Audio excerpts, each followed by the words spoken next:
Today I'm going one-on-one with the living legend Steve Alexander, Dr. A, in our continuing analyst interview series. Let's go balls deep.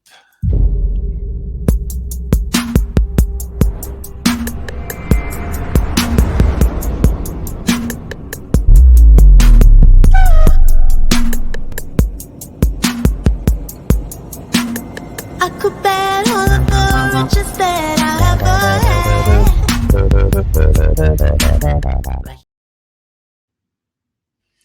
Welcome to another episode of the Balls Deep Fantasy Basketball Podcast, brought to you by Fantasy Basketball International. FBIBasketball.com is the website. I'm Adam King, the host at AdamKing91 on Twitter is where you'll find me. We're continuing our interview series with analysts, given the fantasy content has wound right down now. And as I alluded to, I'm joined today by Dr. A, Steve Alexander. Steve, thank you. This is my first show with you, I think. Yeah, thanks for having me, man. I appreciate it. I don't have a lot going on right now, so this is be good to get back in the saddle, back in the podcast saddle. Yeah, no, look, there isn't much going on unless you're into Dynasty. There's a little bit going on in that space, but not much in terms of redraft fantasy at the moment. So we're rolling through these interviews. We've got about 20 in total that'll be released over probably a 2 or 3 month period. So good to have you on. The first question that I'm sort of asking everyone is basically, I guess, how did fantasy basketball come about? Was it something that was right out of sort of school and moved straight into sports and journalism, that sort of thing? Or was it something that you sort of fell into a bit later in life? Well, I'm from Indiana, and Indiana is the basketball capital of the world. So when I was a kid, I used to go to a lot of Pacer games. A buddy of mine used to go down there, and one day we saw a kid walking around the arena. There were only like 4,000 people at these games in the early 80s. So it was a much different environment than it is now. And we saw a kid that had a huge pair of basketball shoes he was carrying around. And we asked him, we're like, what are those? And he said, oh, they're Steve Stepanovich's shoes. I'm like, how'd you get them? He's like, I just asked him. I was like, oh. So that gave me the idea that I need to get a pair of shoes from an NBA player. So we started asking players for shoes, and eventually Lorenzo Romar gave me a pair of shoes after a game. That was the first pair I ever got. I ended up with like 35 pairs of game-worn NBA player shoes. When I was a kid, I had Dominique Wilkins, I had Karl Malone, Clyde Drexler, Isaiah Thomas, Akeem Olajuwon.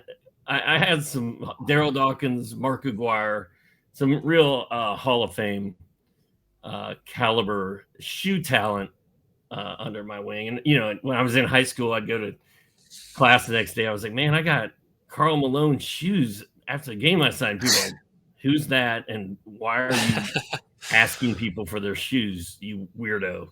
Especially since that was kind of right before Michael Jordan hit and nobody ever thought of doing such a thing. So I was always a huge NBA fan. And then when I got older, I started playing fantasy basketball pretty hardcore, and also some fantasy football and some fantasy baseball. But basketball was a big one. And Rick Kamla had a show on NBA TV. I think it was just called the Fantasy Show, and he did it from a set at NBA TV. It was like called The Attic or something. It was like his bedroom setting. And he would do a live fantasy show every night from like 1 a.m. to 1:30. And I started calling into that and became a regular caller on that. Right around the same time I was trying to get in with Rotoworld. And so Rick kind of inspired me with that TV show. I was like, if he can make a living off of talking about fantasy basketball, maybe I can too. So I started bugging Matthew Pouliot, had Rotoworld, and Matthew Berry was there at the time. And Pouliot eventually was like, hey, man, if you want to try to write some game write-ups on Tuesday nights for free, go for it. So I did, and I did that for a while. Worked for free Eventually, they gave me a column that I could write. And I think after about 2 years, I think I was making like, I don't know, $100-200 a week writing some fantasy hoops for Rotoworld. That gave me the idea to quit my real job and try to make fantasy sports my job, which I did. I got hired by Rotoworld sort of on a full-time basis. I was covering golf, basketball, Arena League football, and just kind of kept my head down and plugged away and was not making very much money. Me and my wife quit our jobs and moved to Georgia, and I had all this free time on my hands. So I did that for a couple of years, and then out of the blue, NBC Sports bought Rotoworld for a bunch of money, and I was able to renegotiate my contract and salary and my position with them, and pretty much was at NBC Sports / Rotoworld full time from like 2004 until November of this past year. And then, as you said, I'm a living legend in some people's minds when it comes to fantasy basketball. Not really my own, but my wife likes to tell people that I'm really famous in a very small circle of fantasy basketball nerds.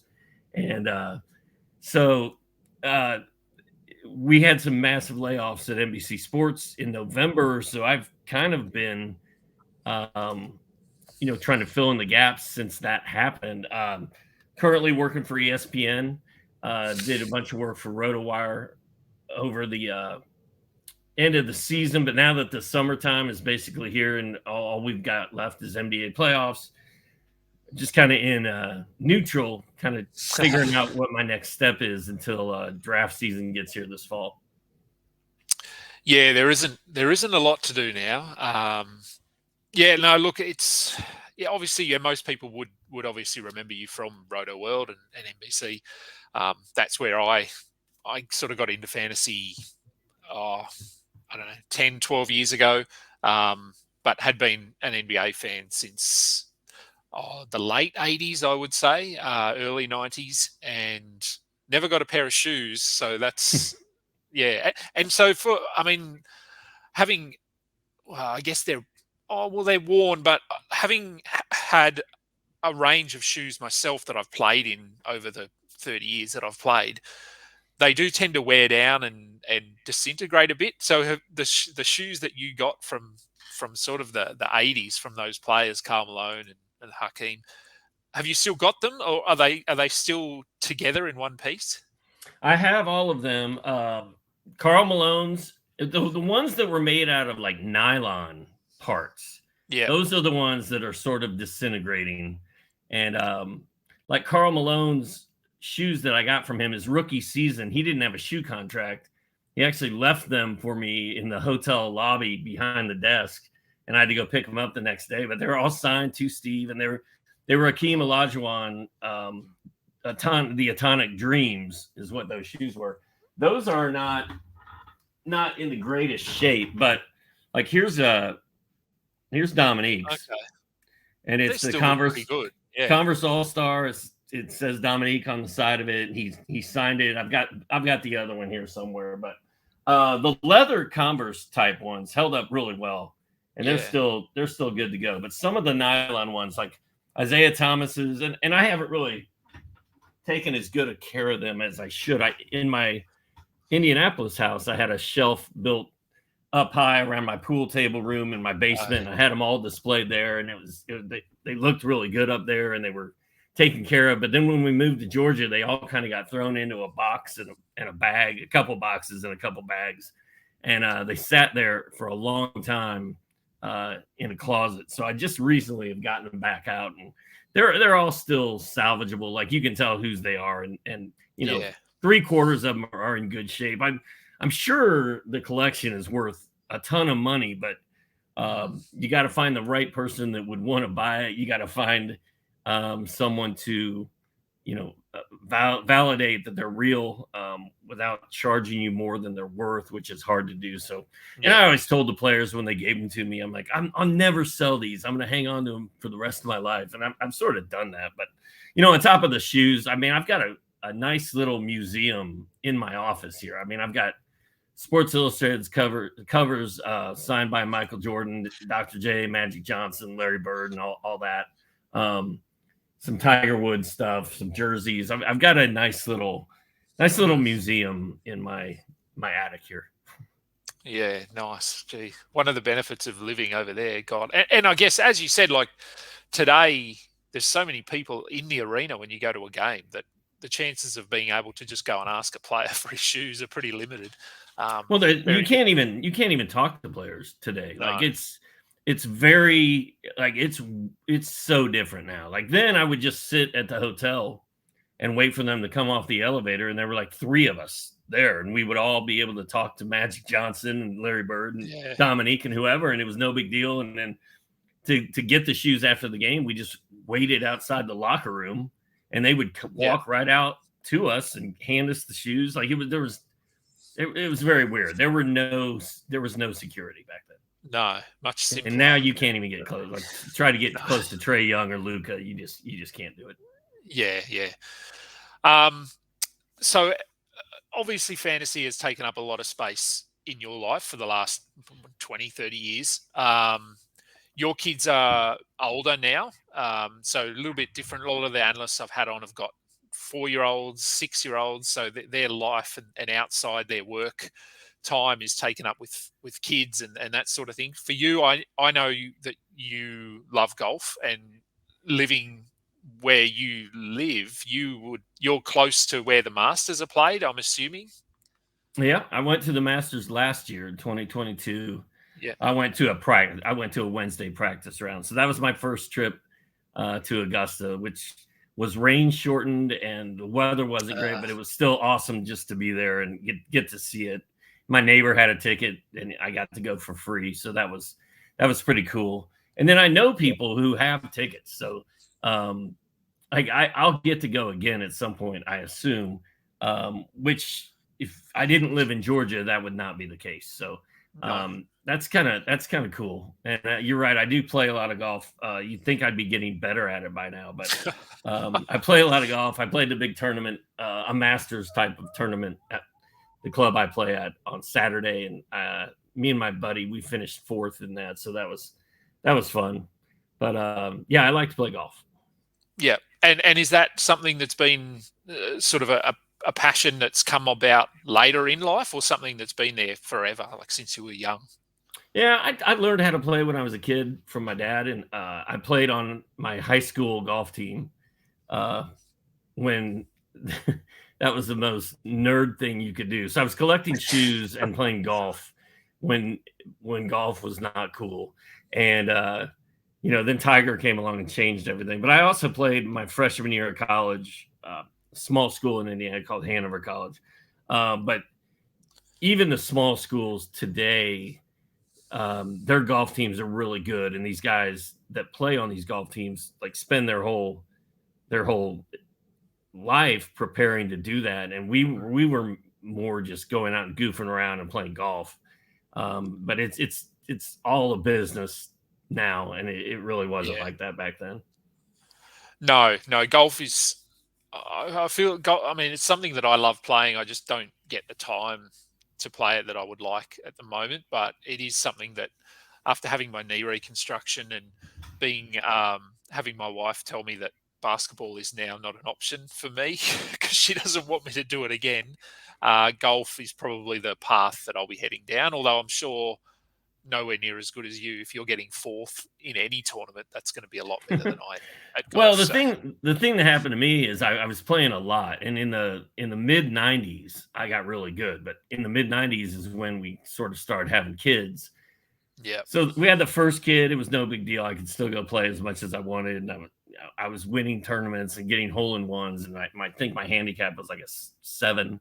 And I was a pretty good golfer. And then by the time the third kid got here, it was sort of like, no more golf. That's it. And then as the kids got older, they were playing their own sports. So every weekend we were driving around, to football or baseball or whatever. And I just literally quit playing golf for like 15 years.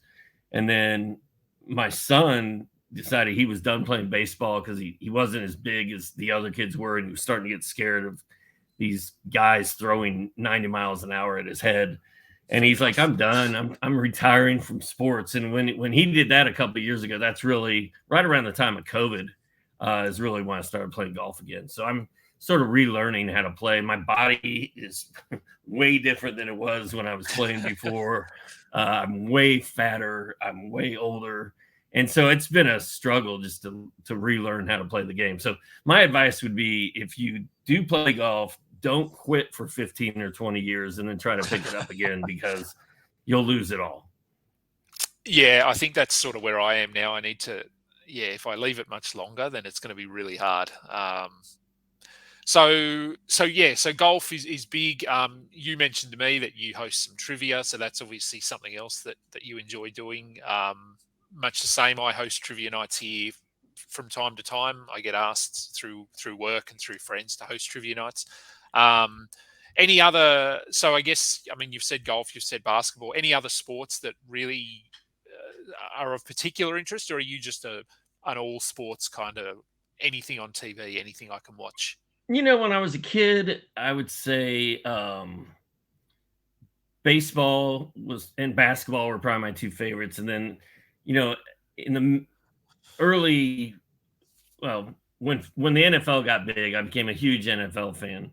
And then I've kind of reverted back to me in baseball. I think baseball is sort of an old guy's game. Like, we can handle sitting there and watching a 3-hour baseball game, where a lot of younger people struggle with that. But whatever I'm playing fantasy about, I'll watch. Like, I played hockey for a little while. I'm not a big hockey guy, but I can do it. I've played fantasy golf.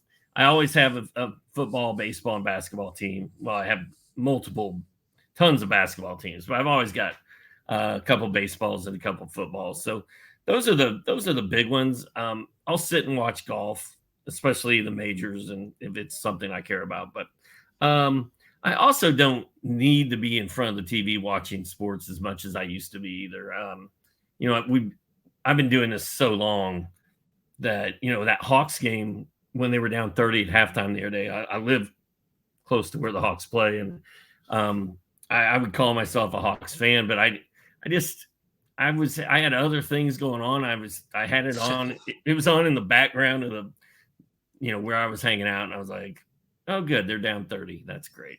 So, but I'm not as diehard as I used to be. No, I think that's fair enough. On to TV, because I love watching TV just in general, movies, sport, and something that I did watch, which does links into your interest for golf, was the show on Netflix. I think it was called Full Swing. Yeah. It was the did you actually watch that show? Yeah, I've seen season 1 of the Formula One show. I didn't do the second one. I liked it, but I wasn't like, I'm totally invested in this. The Full Swing I thought was really interesting because, I knew a lot of those players, and some of those storylines are really cool. Like the guy who doesn't care that much. He's just out there like trying to survive. And like, that was really cool. And it was cool seeing Justin Thomas and Jordan Spieth goofing around on the airplane and stuff like that. And the Koepka stuff was good. So yeah, I really enjoyed that show. And speaking of Netflix, my son, who is 15 years old, just discovered Arrested Development on Netflix recently. So my wife and I watched that show religiously when it was on for its first original run. So having him have that queued up all the time and playing is kind of fun to go back and see that. And that was such a great show. I don't know if you've ever watched that, but it's one of my all-time favorites. And of course, all my kids have gone through the Office, the Office seasons like over and over and over again. Like the Office is always on at my house for some reason. Yeah, there's a few shows that I just tend to have on. I like to have a sitcom on the go at all times. If I've got nothing to watch or nothing to do, I can just watch. Okay, I'm up to here. I'll keep watching. The Office is one of those that I'll just watch over and over again. My kids aren't really into that one yet. I'm trying really hard to get them into Seinfeld, which They are slowly. If it's on now, they'll sit and watch it. And I don't know whether they're laughing at the show or laughing at me laughing, but either way, we're doing something together. And yeah, Arrested Development, I did. I have watched that show, so I do. I can understand why it's on and why your kid's getting into it, because it's The another one. thing with Seinfeld is it almost feels like it's not holding up as well as some of these other ones. Then again, it's older than all the other ones, but Yeah, like I know my kids have sat down and tried to watch Seinfeld, and they're like, I'm just gonna watch The Office instead. I don't they don't relate to it as much for whatever reason. I don't know what it is. I do watch it now, and I mean, it came out in the late 80s, so it's very old, and I watch a lot of the content, and the stuff they say is very inappropriate. It would not hold up today. Where I think The Office, Arrested Development, they're all shows that have come out in the last sort of 15 years, so a little bit more. I much prefer watching Curb Your Enthusiasm to Seinfeld at this point. Like, I sit and watch Larry David all day. I've been told that I am Larry David, which is, I don't think that's a compliment, but I do see some of what people are talking about, because, you know, if you're doing a bad job of driving in front of me, or if you don't know how to park a car, or if you cut in front of me at a buffet line, like I'm not just going to stand there and take it, man. No, and we need those people in the world, because we need to let those people think, no, the ones that think they can get away with those things that maybe we can't. Right. So, in terms of, I mean, a few analysts that I've spoken to have a pretty detailed answer to this, some not so much. Is travel something that you've done a lot of sort of over the course of your life, either within America or outside, just international travel? My wife and I worked for a travel company in the 90s, before I was doing a ton of fantasy stuff, and we've traveled all the time because we got free vacations. So it's mostly in the country, some Mexico, but we go to San Francisco, we go to Cancun, we'd go to Williamsburg, Virginia, we'd go to just wherever. And we used to travel a lot, and we took our kids on a lot of really cool trips when they were too young to remember them. So now that they're older and they would really enjoy these trips that we used to take, we don't really go anywhere. But my wife's family's all in Florida for the most part. So we usually do spring break in Florida, usually down at Naples or Fort Myers. And we did not go this year, but we had like a family reunion thing here in Georgia where we brought a bunch of people in, which I'm never doing that again. Either, but yeah, we like to go to Florida, I guess would be the answer. And so from, I don't know the distances very well over there, but from where you are to Florida, how far is that? Is that a drive or is that a fly? For most people, it's a fly, but we drive everywhere because we have 4 kids. So when they were little, it was too expensive to try to fly anywhere. So we would just always load up the old family truckster and drive across country. I think it's about, I don't know, to get from here to where we were going in Florida, it was usually about 15 hours.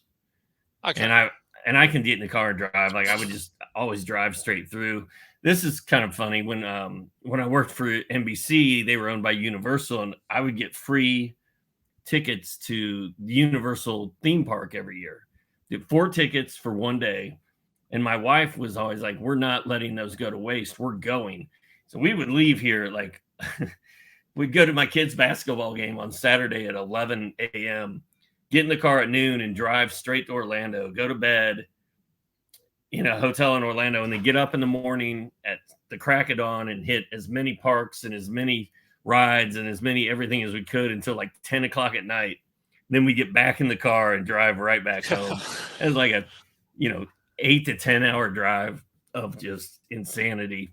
And sometimes we finish the day at the water park, and we'd all get in the car soaking wet and drive home wet and cold.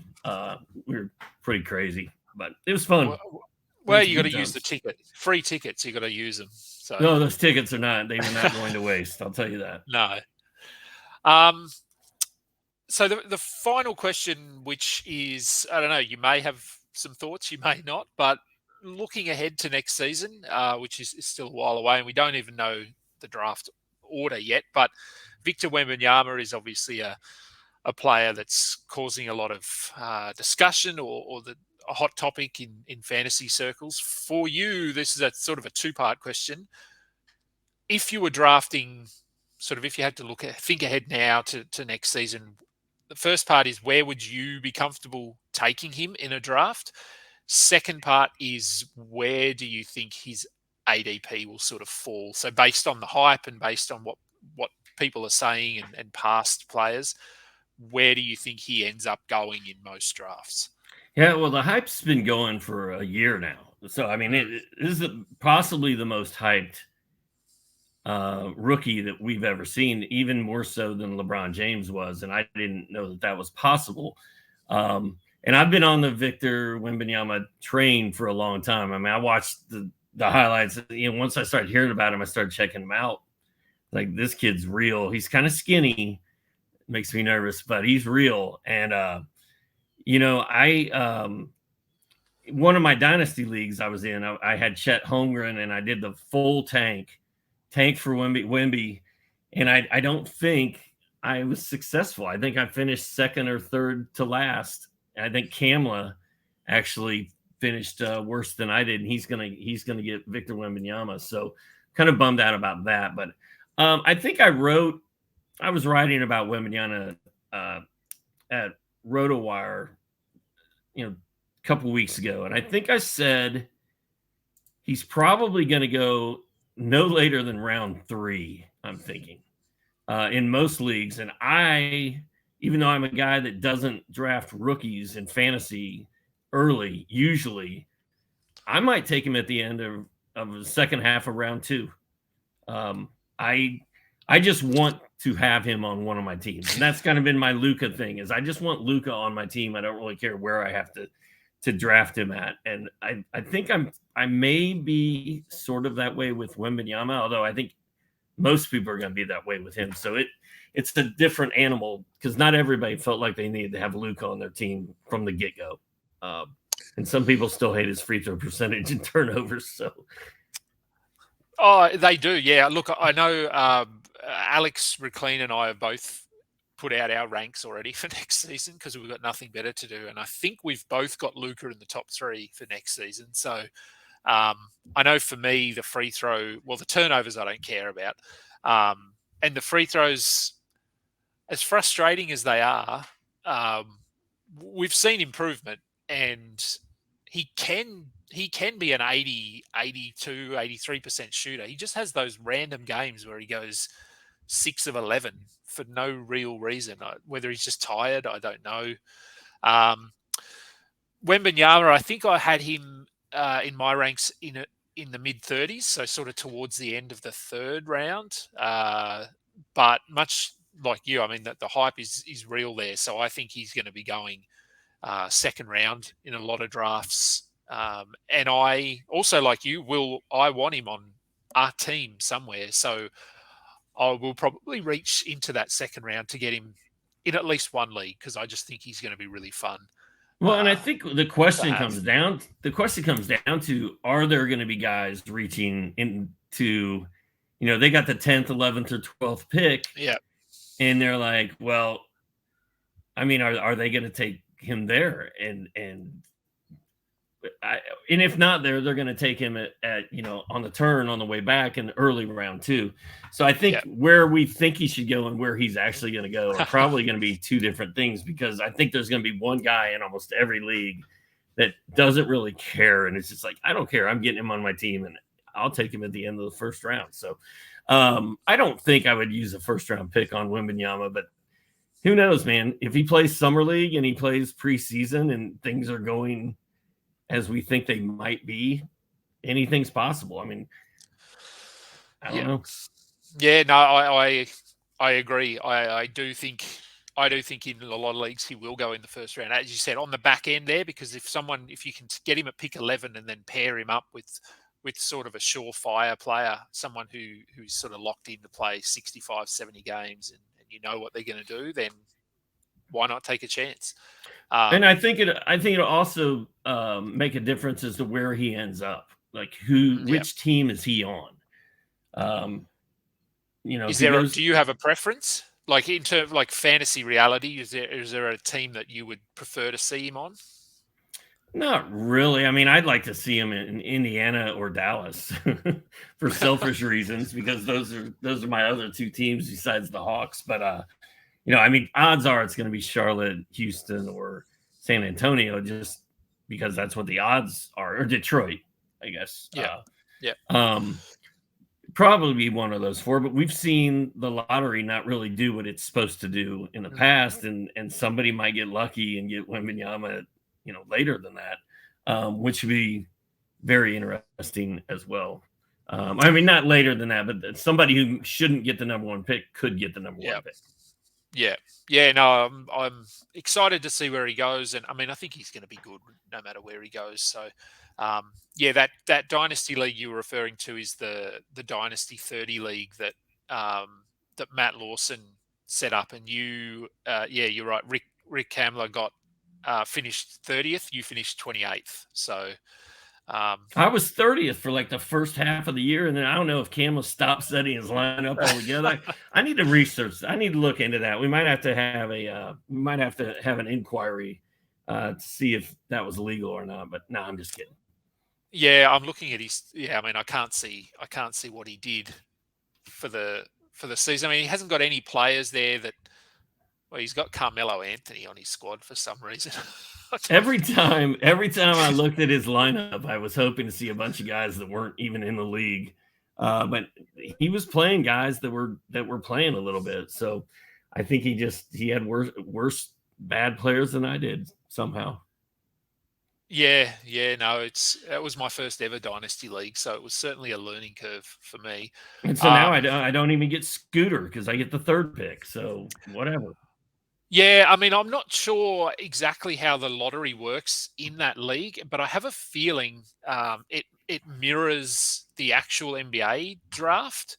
So you don't think Camley automatically gets the number one pick? No. I think, and don't quote me, but I think he is basically Detroit, and you are Houston, I think, with the third worst. So whatever happens in the actual NBA is what will happen in our league. So if Houston get the first pick, you would get the first pick. Okay, but I think in the NBA, it's the bottom three all have the same odds of getting the number one pick. So maybe I tanked just fine. I got a bottom three. I didn't know that. You just changed my whole outlook on that draft. As I said, don't quote me on that, but I do have a feeling that's how it works. So it's not just if you finish last, you get the first pick. I don't think it's that simple. That would make sense. So we'll end it there. In terms of, I mean, I know there isn't much content, but looking ahead to next season, because you were obviously with the whole NBC thing happened in during the season, so you had to sort of adapt on the fly, and you went ESPN, RotoWire. Looking into next season, have you got plans in place yet, or will it sort of just be a wait and see what happens? No, I mean, you're right, because the NBC thing happened in November. So at that point, everybody who does what I do and what we do already had their budget and their staff and everything set. I felt very grateful and thankful to get foot in the door with ESPN and RotoWire. Did some fun stuff for both of them. I'm still doing ESPN, the daily notes, betting previews and whatnot for these NBA games. And I've made some good contacts at both places. So I'm just hoping, fingers crossed, that something more full-time can come out of that. But I'm going to be banging on some Yahoo and some CBS and whoever else between now and then. But I doubt anybody's really seriously thinking about putting together their team for next year until after the playoffs and everything is over. So, but it would be great if someone just hit me up on Twitter and was like, "Hey, man, come on, let's do it next year." That would be awesome. But we'll see what happens. That's the funny thing about when this happened is on my Twitter when I said goodbye NBC or whatever. I got like 1,000 people on there. Like, you're the GOAT. There's somebody's definitely gonna bring you on next year. No worries. But if you're sitting where I'm sitting, it's not that easy. It's like, hopefully something happens. But there's stuff around. I mean, as you already sort of got your foot in the door there. There is stuff around. I think this isn't a full-time thing for me, but talking to a lot of analysts, that is the challenge is not finding the work. It's finding the full-time work. That's what the issue can be. So, I was at NBC for so long. My pay was really, really good. My benefits were really, really good. So, trying to get back to where I was is going to be really difficult. And I don't expect that to happen. But being able to stay in this and be a full-time fantasy analyst, hopefully that's not too big of an ask. Well, let's hope so. Yes. All right. So, look, thanks for coming on. That will do it for the show today. You can check out all of our content. FBIbasketball.com is the website. As I said, my player ranks are up already. I'll be sort of updating them every week or two. Matt Lawson has a ton of Dynasty stuff coming out. A new Dynasty podcast is about to launch as well. You can follow us on Spotify, Google Podcasts, Apple Podcasts. Give us a thumbs up, like and subscribe. We're slowly building our audience and building towards a really good season next season. So until next time, catch up. You just listened to another episode from the Fantasy Basketball International Podcast Network. Thanks for joining us.